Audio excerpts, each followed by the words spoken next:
মালয়েশিয়াতে ছিলাম। চলে আসছি দেশের মোটামুটি যেভাবে করছিলাম আমরা দেশে কিছু একটা করতে পারছি, এই জন্য ব্যবসা বাণিজ্য করবো আশা করে চলে আসছি। মোটামুটি ভালো আছে।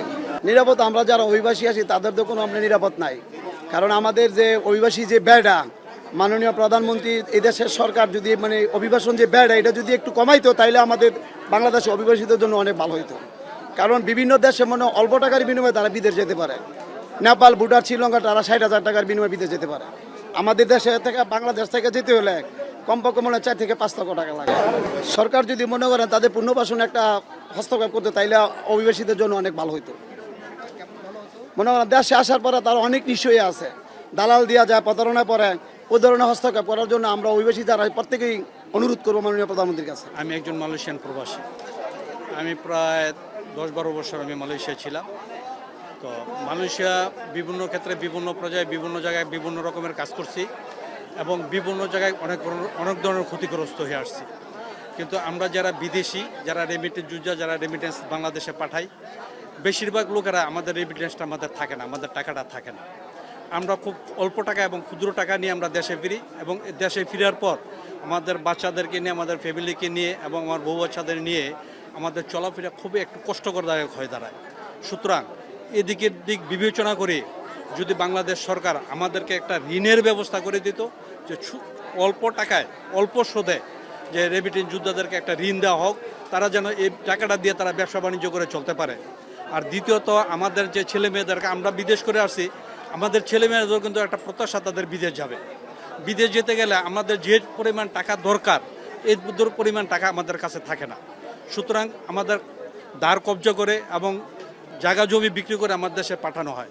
সরকার যদি আমাদেরকে এই ব্যবস্থাটুকু নিত, যে আমাদের দায়িত্ব টাকা নিত, যারা বিদেশ যেতে ইচ্ছুক, সরকার যদি তাদেরকে সরকারিভাবে নেওয়ার একটা ব্যবস্থা করত, আমরা তাদেরকে কৃতজ্ঞতা স্বীকার করতাম।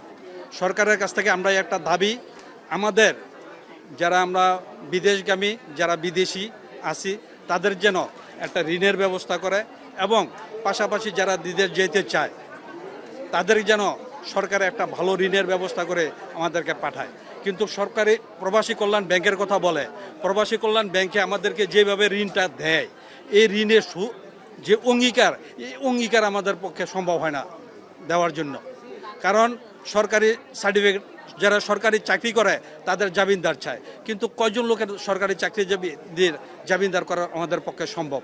সুতরাং ওই দিকে দৃষ্টি না দেখিয়ে আমাদের দিকে দৃষ্টিভঙ্গি রেখে আমরা বাংলাদেশের নাগরিক, আমাদের আইডেন্টি কার্ডের উপরে যদি নির্ভর করে প্রবাসী কল্যাণ ব্যাংকে যদি আমাদের এই ঋণটুকু দিত, আমরা উপকৃত হতাম। ধন্যবাদ। আসসালামু আলাইকুম, আমার মোহাম্মদ সানোয়ার হোসেন, আমি মানিকগঞ্জ থেকে আসছি। আসলে আমাদের যে বাজেটটা রাখছে, আমাদের এই বাজেটটা আমাদের মনে হয় কোনো অত আসতেছে না। আমরা চাইতেছি যে আমাদের কমপক্ষে এখন যে 2.5% আছে, যেন 5% বাজেটটা রাখে, অন্যজনে বানাতে বলতেছি। সরকার বাড়াবে যেমন আমাদের জন্য কোনো কাজে আসে, যে আমরা যারা বিদেশ ফেরত আসে আমাদের তো দেখার মতো তখন কেউ থাকে না, তখন যেন আমাদের একটু দেখতে তাদের যেন একটা হেল্প করে, যেন আমরা কিছু করে খাইতে পারি, বা আমরা একটা ঋণ আনতে গেলে ঋণ যেন আনতে পারি। আর একটা কথা বলতে চাই যে আমরা যে আসলে প্রবাসী থাকি, বাংলাদেশ দূতাবাস আছে প্রত্যেকটা দেশে। আমার কথাটা বলে আমি যে ভুক্তভোগী, একটা ওই দেশে গেলে পরে দেখা যায় আমার একটা পাসপোর্টের ম্যাচ শেষ হয়ে যায়, ওই দেশে পাসপোর্ট করতে গেলে 2 দিন 3 দিন ঘুরতে হয়, 5 দিন ঘুরতে হয়। মানে আমাদের এটা অ্যালাউ করে না, ওদের লোক কম, এই লম্বা সিরিয়ালে দাঁড়া করে রাখে। এরপর দেখা যাইতেছে যে লম্বা সিরিয়াল দাঁড়া করে রেখে বলতেছে যে আজকে হবে না, কালকে আসো। ওই এত রোদের তাপে, বাংলাদেশের রোদ আর বিদেশের রোদ কিন্তু একরকম না, অনেক বেশি ওর দেশের তাপমাত্রা। এরকম থেকে আমি 3 দিন পরে ঘুরে তারপরে পাসপোর্ট করছি। তা আমি সরকারের কাছে দৃষ্টি আকর্ষণ করে বলতেছি যে দেখেন, ওখানে লোক কিছু বাড়াই দেওয়ার জন্য আর তাদের একটু সচেতন হওয়ার জন্য, তারা যেন কাজটা গুরুত্ব দিয়ে করে, তারা আসলে কাজটাও গুরুত্ব দিয়ে করে না।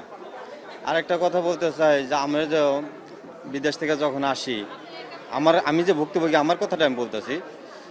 আমি যখন আসি তখন আমি অসুস্থ হয়ে আসি, আমি তো সিরিয়াস অসুস্থ নিয়ে আসি। তখন আসার পরে আমি আমার ব্যাগ পাইনি। আমি 23 সালে আসছি, 23 সালে জুনে আসছি। ব্যাগ না পাওয়াতে বললে আমার ব্যাগ কই, বলে আসে নাই। আমি বলি ব্যাগ কোথায় আছে, ওখান থেকে আসে নাই। পরে আপনার নাম ঠিকানা রেখা দেয়, ফোন নাম্বার রেখা দেয়, বলে যে আপনারা পরে আমি ফোন দিব। পরে 15-16 দিন চলে যায়, ফোন দিয়ে দেয় না। পরে আবার আমি চলে গেছি যে ভাই আমার ব্যাগ কই, আসে নাই, আসলে আপনাকে ফোন দেবো। পরে এক সপ্তাহ পরে আবার ফোন দিছে আমাকে যে ভাই আপনি ব্যাগ নিয়ে যান। তখন ব্যাগ আনতে গেছি, দেখি আমার ব্যাগ ঠিক আছে কিন্তু আমার ব্যাগের সামান নাই, ব্যাগ কাটে সামান রেখে দিছে। তখন আমি বললাম যে আমার সামান কই, পুলিশের কাছে বলি, যার কাছে বলি, কেউ কোনো উত্তর দেয় না।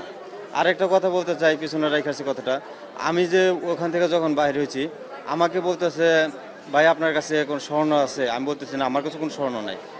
বলতেছে আছে, বলেন, যদি না বলেন তাহলে কিন্তু আপনার সমস্যা হবে।